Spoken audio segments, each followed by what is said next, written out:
কবি মন্দাক্রান্তা সেনের কবিতা বসন্ত উৎসব।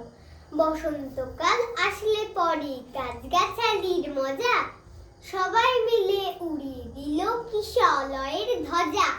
সেজে গুজে চলল সবাই উৎসবে যোগ দিতে, শিমুল পলাশ সবার মাথায় টুকটুকে লাল ফিতে। কৃষ্ণচূড়ার আগুন রঙে ওড়না চুড়িদার, রাধা চূড়ার মতন আছে স্বর্ণপুরিকার।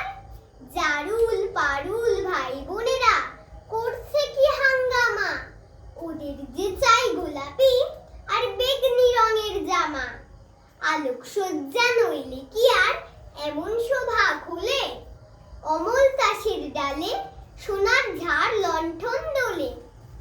মুখ লুকিয়ে শুকিয়েছিল মাদার গাছের ডাল, দক্ষিণ হাওয়ার খবর পেয়ে সাজলো লালে লাল। ভিনদেশি এক অতিথ এলো শাকিন মাদুরায়, নামখানি তার ছায়া তরু রূপের সীমা নাই। রুদ্রপলাশ নামটি বড্ড কঠিন এবং ভারী, কমলা রঙের পাগড়ি তাহার কেমন মনোহারী।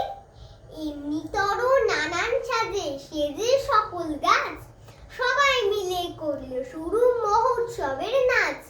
নাচে গানে খুশির টানে উঠল সবাই মেতে, কেউ দেখেনি দূরের মাঠে কে ছিল ওঁত পেতে।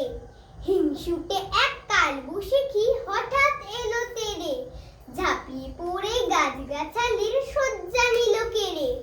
ফেললো ছিঁড়ে নতুন জামা, ঝাঁকিয়ে দিল চুল, পথের ধুলোয় লুটিয়ে দিল সদ্য ফোটা ফুল।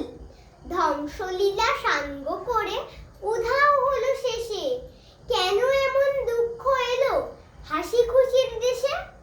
আসলে কি এমনি করেই জীবন ধারা বয়, সুখের ভীষণ কাছেই থাকে দুঃখ পাবার ভয়।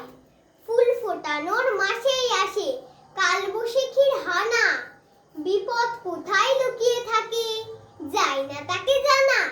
তাই বলে কি শিমুল পলাশ ফুটবে না আর কাল, রাত পোহালেই উঠবে ভোরে কৃষ্ণচূড়ার ডাল।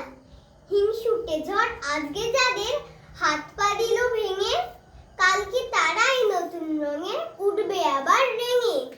না হয় আবার ঝড়ের হাতে দুঃখ পেতে হবে, ফুল ফুটিয়ে যাবেই তারা বসন্ত উৎসবে। নমস্কার।